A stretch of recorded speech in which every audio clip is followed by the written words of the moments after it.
अस्सलाम वालेकुम दोस्तों, इन्ना लिल्लाहि व इन्ना इलैहि राजिऊन। दोस्तों, हादसों के होने को कोई नहीं रोक सकता और ऐसा ही इस्लामिक दुनिया के अंदर बहुत ही ज़बरदस्त तरीके से, आप इसे हादसा कह लो, आप इसे मर्डर कह लो या आप इसे इंटरनेशनल लेवल की साजिश कह लो। दोस्तों, ईरान के प्रेसिडेंट इब्राहिम रईसी साहब का इंतकाल हो गया, ये आपने सुना होगा। लेकिन दोस्तों, मैं इस पर रोशनी डालने के लिए कुछ ऐसे पॉइंट आपके सामने रखना चाहता हूँ ताकि आपको पता चले कि क्या ये साजिश है, इनकी मौत के पीछे कोई बहुत बड़ी साजिश, क्या इनका मर्डर हुआ है या वाकई में ये कुदरती एक हादसा था। दोस्तों, हुआ कुछ यूं था कि आपने सुना ही होगा 19 तारीख को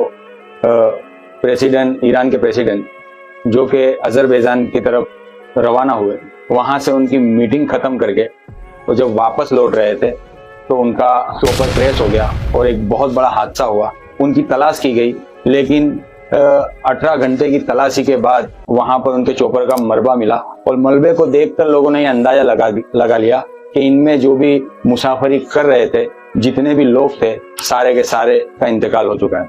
दोस्तों, कहा यह जाता है कि इसके पीछे इंटरनेशनल लेवल की कोई साजिश है या फिर इनका मर्डर हुआ है या फिर हकीकत में कुदरती हादसा हुआ है। दोस्तों, इस पर से मैं ये राय रखना चाहता हूँ कि इनका हो सकता है, बड़ी जिम्मेदारी से कह रहा हूँ, हो सकता है कि इनके पीछे बहुत बड़ी साजिश है। क्योंकि दोस्तों, जब ये अजरबैजान की तरफ रवाना हुए तो इनके साथ 3 चॉपर थे, जिसमें से 2 चॉपर सही सलामत अपने देश लौट आए और इनका ही, इब्राहिम रईसी का ही चॉपर क्रैश हो गया। दोस्तों, ये अजरबैजान गए क्यों थे? क्योंकि अजरबैजान के प्रेसिडेंट, वहां के राष्ट्रपति और ईरान के राष्ट्रपति इब्राहिम रईसी का एक डैम बनाने के ऊपर मीटिंग थी। उसकी तस्वीरें आप स्क्रीन पर देख रहे होंगे। दोस्तों, ये मीटिंग खत्म हुई, वहां से फिर ये लौटते हुए ईरान की तरफ आ रहे थे। इतने में ये कहा जाता है कि पीछे जो आपने जो तस्वीर देखी, उसके पीछे एक पहाड़ी है, वहां पर खूब जबरदस्त तरीके का कोहरा था और कोहरे के चलते कुछ दिखाई न दिया और उस दरमियान कुछ हादसा हो गया और उनका चॉपर क्रैश हो गया। दोस्तों, लेकिन यहाँ एक सवाल उठता है कि जब उनका पायलट कोहरे की तरफ जा रहा था तो क्या उसे नहीं पता था कि यहाँ पर हम नहीं जा सकते? क्योंकि जब इतने बड़े प्रेसिडेंट का पायलट होगा तो कोई नॉर्मल पायलट तो होगा नहीं। दोस्तों, उसके साथ जो 2 चॉपर थे वो सुरक्षित चले गए, वो कौन से रास्ते गए, अभी तक इसका कोई खुलासा नहीं। तीसरी बात यह है कि क्या इनके पीछे कोई इंटरनेशनल लेवल की साजिश वाकई में है? तो हम पिछले कुछ टाइम बैक जाएंगे तो हमें ये लगेगा कि इनके पीछे कोई ना कोई साजिश तो जरूर है। दोस्तों, पिछले दिनों इन्होंने इजराइल के ऊपर ड्रोन मिसाइल के हमले किए थे और इजराइल को जबरदस्त तरीके से धोया था। इसका बदला लेते हुए भी ये साजिश हो सकती है।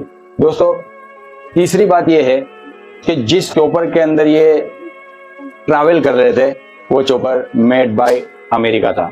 दोस्तों, ये सवाल हमें कंफ्यूज करते हैं कि क्या इन जैसे महान इस्लामिक शख्स की जो मौत हुई है वो क्या वाकई में एक हादसा था या एक साजिश? दोस्तों, इन्होंने आने वाले कुछ समय के अंदर ईरान को परमाणु बम वाला देश बनाने की भी घोषणा की थी।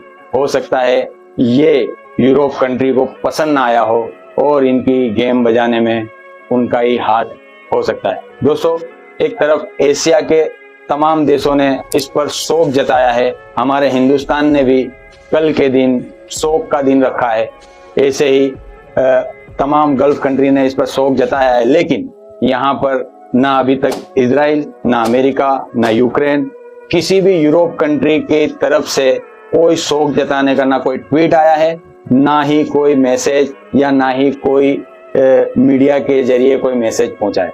दोस्तों, इस पर से साबित होता है कि लोग आतिशबाजी और अपनी खुशियां अंदर से मना रहे हैं। लेकिन यहाँ पर अफसोस की बात यह है कि हमारे इस्लामिक देश का एक बहुत ही पावरफुल और बहुत ही जबरदस्त शख्सियत अब हमारे बीच नहीं रही। दोस्तों, बस मुझे इतना ही था कहना आज के दिन। इनके लिए दुआए मग़फ़िरत जरूर करिएगा और अपनी राय कमेंट में जरूर रखिएगा। लेता हूँ इजाज़त। अस्सलाम वालेकुम।